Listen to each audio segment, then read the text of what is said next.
This is Black Betty, simplified a little bit by Ram Jam for Carrie SM 69. That's the email. So, yeah, you said there was a few parts you want to simplify. Rhythmically, there's not a whole lot that you have to worry about.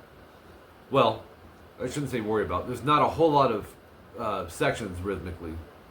You only got maybe 2, 3 tops, and then a little bit of like some solo stuff coming up. But really cool song. I remember I heard this when I was a teenager in a Guitar Player magazine, and my friend actually brought it over, and it was a floppy, like a 45, which are typically hard, right? But it was like a floppy, almost like paper. And we listened to that song over and over. We were laughing, but we liked it too. So killer song. The tuning standard on this. Now, when they recorded this, and I checked several of them on YouTube, which is what I use when I transcribe, it's standard tuning, but it's like pitched up just a tiny bit. I don't know if they did that in the recording studio, just dial it up almost a quarter step, or I don't know the whole deal on that. But anyways, just tune standard when you do this. So let's jump in. Section 1A, 4 seconds in, 5E, 7A. That's an A5 power chord, and you're going to strum those two, and then go up a whole step. That's 2 frets to 7 and 9. So you don't even change your form. It's just a power chord. And then slide that, and then rest. Sounds like this. Slide it all the way down to right here, and then do what I call a karate chop. Just kill the notes. And then he goes right back, does it again, but he slides from the A up to the B. Relieve the pressure. I like to drop these down. And you want to get a mute. You're going to go down, and then jump over to 5A, 7D. That's a D5 power chord. So it sounds like this. The mutes, they're kind of hard to hear. As a matter of fact, if you don't want them in there, if they're too tricky, I would work towards doing it though, because muting is a good part. This is fret hand muting. There's different types. There's palm muting, which this song doesn't use, but this is fret hand muting. You hear it slow, and I just strum like E, A, D, but you're muting everything. So even if you hit 4 strings or 5, but he's not hitting all of them. But even if you did, it's not really going to be heard. It's just a mute. It'll make it a little bigger sounding than he did it. Okay, then 10 seconds in, you got double dots. Now in music, that means to repeat everything within. The first double dots to the second double dots. And you're doing the A5 power chord once again, sliding it to 7/9, and then hitting it once you get there. Then mute, down, up, top 3 strings, or even top 2. Then go, and that's down, up, by the way. Down, up, and then go to 5A, 7D. When you play that chord, have your index touching string 6, because you don't want to run this problem or risk doing this. One bad note in a chord can ruin everything. So muting is super, super important. Muting notes that don't need to be in the chord. Okay? So that would do, I'll do that kind of slow here. And then lift it off, mute down once, and then go upstroke and go to 7A, 9D. And then mute up again, and then go back to 5, 7, AD. So chord-wise, it's just, but we got those mutes in there. And it may take you a while, not only to get the muting, but to try and, if you end up where I have a down-up on something, if you're feeling it as an up-down, I don't want you to beat yourself up over that. You can sometimes even do 2 downs, but they would have to be quicker, and that makes the song sound rushed sometimes. So do try to get where there's a down up or an up down. Okay, that's going to go 4 times. Remember I was talking about the double dots. The 4th time, no star, which is just the last mute which was an up, and then the 5/7 AD, that D power chord. You're not going to do that on the fourth time. But you do keep playing. 18 seconds in, section 1B, go back to the main riff, 5E, 7A, slide to 7/9, and then strum it when you get there. Karate chop it. Rest, hit again, rest, hit again, and then mute, down, and then an upstroke on 7/9 AD. Sounds like this. So it's back to 7/9 EA twice, rest, hit it once, again with a down mute and an up strum on 5/7 AD. Sounds like this. So all that sounds like this.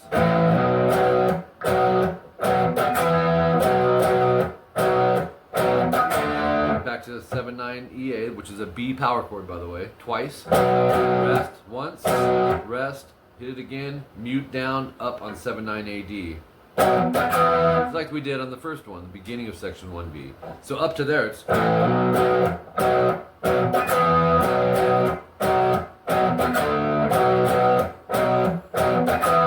then up strum, basically A and D string, and then go to 7/9 EA as a down. Then 5/7 AD, then a ring, back to 7/9 E, and then go down, down, up. And that's 8 count. And then hit it again and slide. Oh, Black Betty, that's where that comes in, which is 38 seconds in section 1C. Love this chord. 7E, 6A, 7D, 7G. Make sure you can hear them first, so they're clear. So now we're going to do that 1, 2, 3, 4, 5, 6 times. It'll go.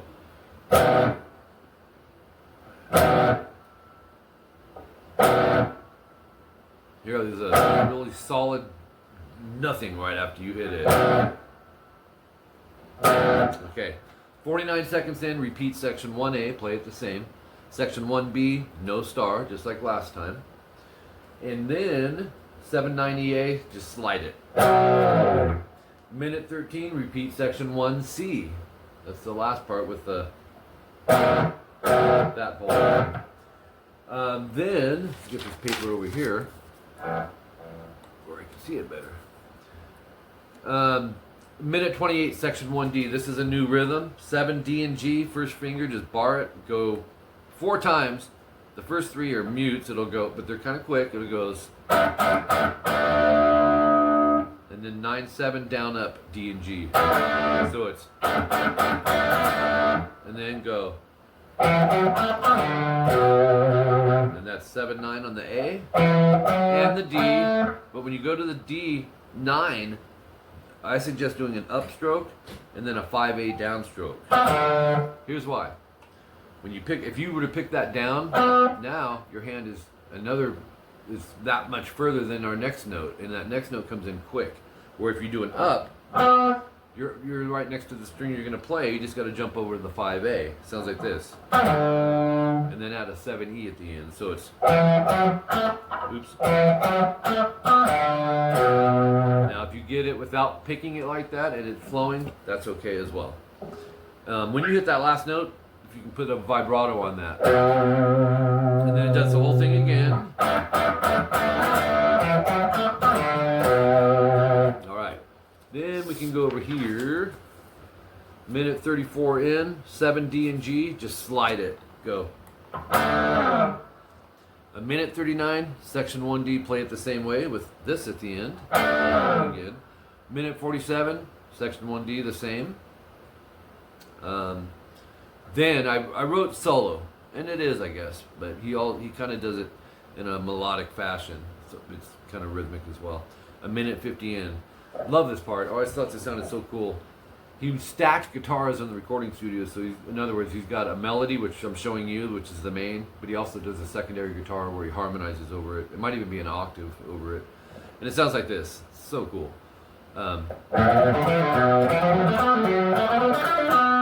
So once you get the first 7 notes, it's a repeat of that pattern, and then another repeat of that pattern. There's different frets and strings.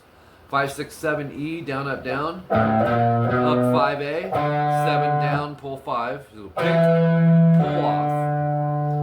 That finger's creating the pull off. and then 7E is a short rest, so it goes. Repeat that pattern, but start on 7A. Exactly the same pattern shape. So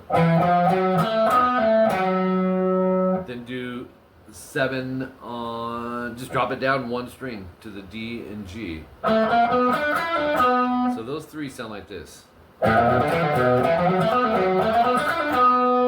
it may take some while to pick up the speed on that, but you'll get there.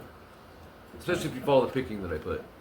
And then, but he's not done. He's done with that concept. On the G string, go 8, 9, 10, down, up, down. Go index 9, G, upstroke, hammer to 10. Now you can change this pick direction if you want. If you want to reverse it, that's fine. But it's too fast to down pick all of it. 9, hammer, just slam the finger down, and then down on 11, G. So it sounds like this. It goes. Then index 10G, upstroke, hammer 11, and then pick the 12G. Just like that last one, it's just a half step, 1 fret higher. So.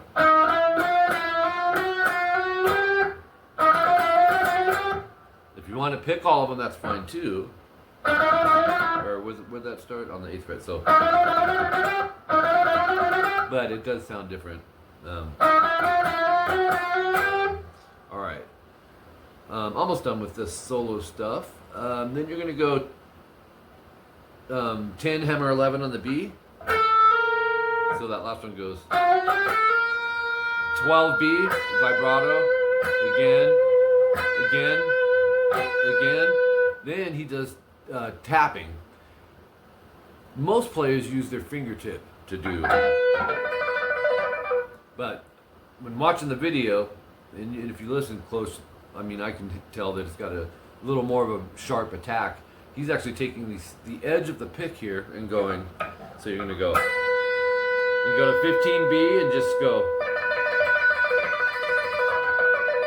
If you don't like that, because you do have to adjust your fingering, if you just want to tap, you can use your middle finger. But you got to keep that 12B pressed down. It's basically a hammer-on pull-off is what you're doing. 1, 2, 3, 4, 5, 6, 7, 8, 9, 10 times. But I try not to count it. Try just to go for it. And then slide. Off the 15. 203 timestamp. Repeat section 1C. Play it the same. And then 214, the ending of the song, 16G, third finger. I back it with 2 fingers. Bend it 3 frets. In other words, this needs to sound like that. So we got to bend up to it. Hold it, bring it down. Same thing on the D, but I'm going to pull this one down.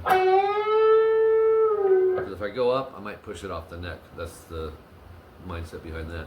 And then jump over here to 7 on the G with your pinky and go twice and then bend, release a whole step. You're bending it to that. And you can pull down or up. You're going to bend, pull it down, or release it, and then pull off to the 4th fret. And then go index 7D, go 7, 9, 7G, half step bend. So this one should sound like this. And then 9D, so that sounds like this.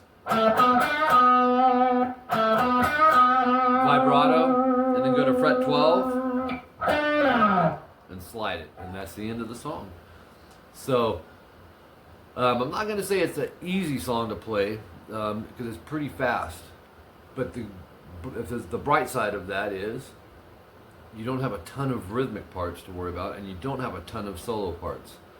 But the speed of this, that's something that players tend to struggle with a lot, and the only thing that's going to get that better is just you keep practicing it. Play it slow and make sure it's clean, and then pick the speed up, pick the speed up, pick the speed up. So there you go. Thanks a lot, man. Appreciate you.